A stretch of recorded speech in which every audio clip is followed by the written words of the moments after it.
À l'occasion des 25 ans de l'agence NataPR, je vous invite à faire un saut dans le temps et dans le futur pour qu'on voit comment les relations publiques ont évolué.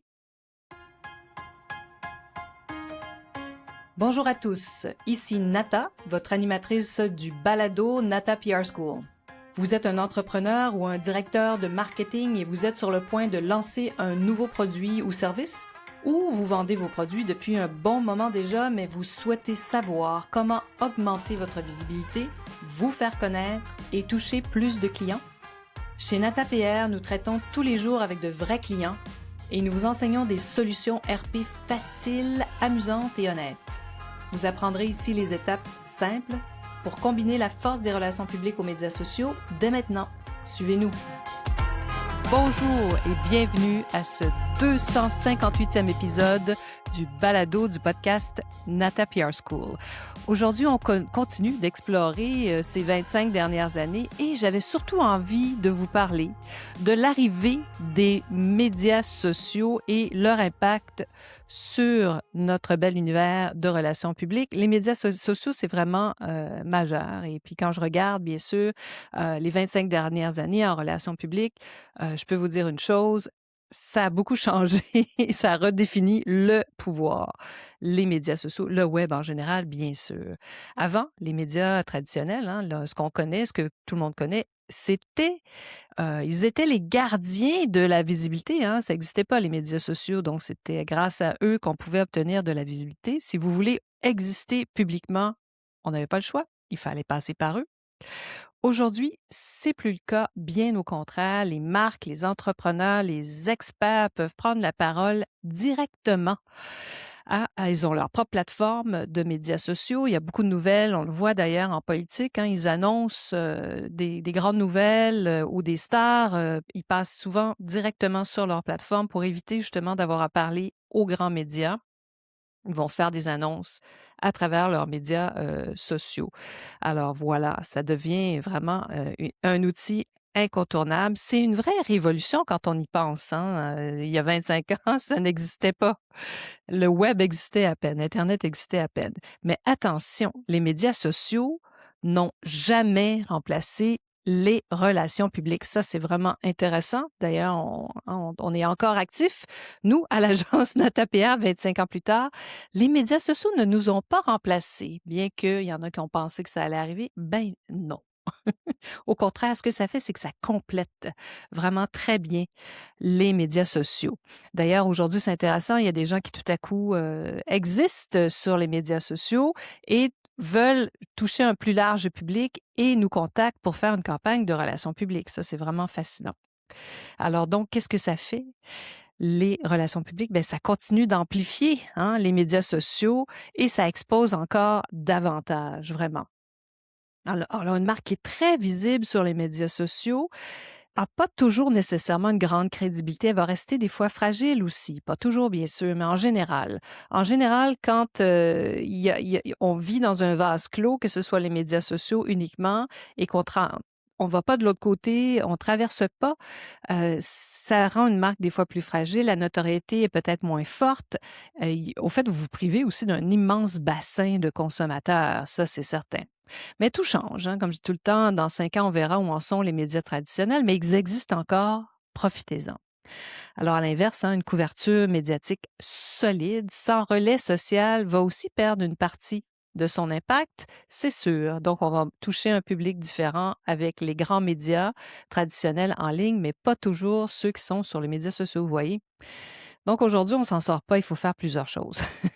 C'est pas comme autrefois, on pouvait faire de la pub des relations publiques et le tour était joué. Non, les choses ont vraiment beaucoup changé. Et je pense que c'est ici aussi que ça se définit. Les relations publiques modernes vivent à l'intersection des deux, vraiment entre tout ce qui est le web, parce que les grands médias traditionnels sont aussi en ligne, si vous y pensez. Donc, vraiment entre les deux, entre le média numérique et les médias sociaux, il y a les médias traditionnels. Juste, c'est ça, au début de tout ça, dans le milieu, si vous voulez, c'est là que se construit quoi? L'influence. La réputation, ça se bâtit pas uniquement dans un article de journal aujourd'hui, mais c'est sûr que c'est très, puissant. Ça demeure en quelque sorte, je dirais même plus puissant que les médias sociaux parce qu'il y a parfois des millions de lecteurs au bout d'un journal.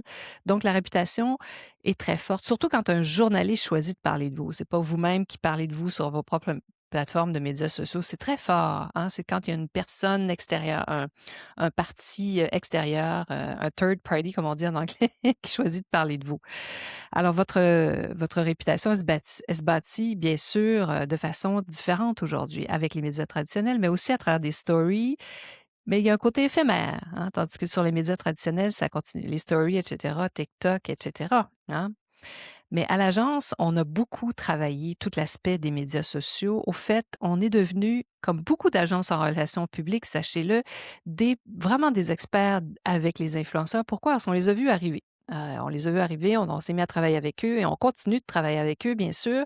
Et on a développé aussi à l'agence NataPR beaucoup de stratégies de médias sociaux et d'influenceurs, je dirais, qui sont très, très, très, très efficaces, très puissantes. Ça a évolué, bien sûr, tout ça. On a même développé des campagnes UGC extrêmement performantes, hein, les fameux User Generated Content, pour ceux qui sont moins familiers avec le terme UGC, User Generated Content.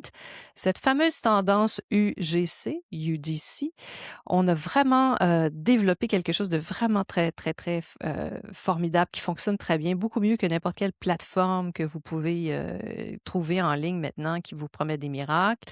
Hein, pourquoi c'est si fort le UGC en ce moment et c'est une si grande tendance? Parce que les consommateurs font confiance aux humains, aux créateurs, à leurs clients, à des voix qui leur semblent authentiques, hein. On a donc développé des campagnes vraiment formidables, et nos résultats dépassent largement, comme je vous disais, bien des plateformes de ce côté-là. Pourquoi? Parce que les relations publiques, c'est pas juste connecter une marque à un créateur, c'est comprendre le message, comprendre l'audience, comprendre la réputation globale. C'est très stratégique. Les RP, c'est hyper créateur. Alors, quand il y en a qui font le saut, qui ont été journalistes longtemps, qui passent de l'autre côté du miroir, comme j'aimais à dire, du côté des relations publiques, ils découvrent comment c'est hyper créatif et fascinant, ça change tout le temps. Et voilà. Donc, oui, les médias sociaux importants, mais non, ils ne remplacent pas les relations publiques. Après 25 ans, pour moi, une chose est très claire. Les outils changent, hein? Les plateformes évoluent, les algorithmes bougent tout le temps, mais le cœur des relations publiques reste le même. Comprendre quoi? Votre message. Qu'est-ce que vous voulez qu'on retienne de vous? Comprendre son audience, bâtir une crédibilité durable, s'inscrire dans le temps. Les médias sociaux ont transformé la vitesse, ça c'est sûr, ont transformé l'accès, hein? Il y a un énorme bassin de population aujourd'hui qui peut se faire connaître à travers les médias sociaux. Ça a transformé le pouvoir, c'est sûr. Mais la crédibilité, elle se mérite toujours.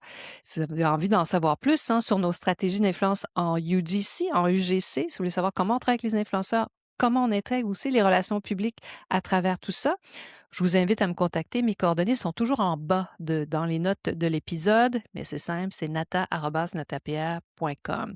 Alors, comprendre son message, c'est tout le temps super important. Il y a beaucoup de stratégies aussi, savoir pourquoi les gens parleraient de vous. Ça, c'est toujours la grande question. Pourquoi? Pourquoi un influenceur parlerait de vous? Pourquoi un journaliste de tel type de médias parlerait de vous? Voilà. Alors, je suis là pour vous. On a des programmes, on a toutes sortes d'ateliers aussi. Inscrivez-vous sur nos listes si vous voulez aussi natapr.com, c'est notre site web, ou envoyez-moi un message, ça fera plaisir d'échanger avec vous. Et j'espère surtout que vous serez des nôtres. Je tente d'en faire un comme ça où vous me voyez le bout du nez une fois par mois. Alors, donc, on se voit le mois prochain. Vous êtes curieux et souhaitez en savoir plus sur comment implanter des stratégies de relations publiques? Rendez-vous sur natapr.com et inscrivez-vous sur notre liste. Vous recevrez le modèle NataPR pour créer une campagne RP réussie. Et si vous souhaitez devenir client, contactez-nous à nata@natapr.com. Nous attendons vos commentaires. À la semaine prochaine!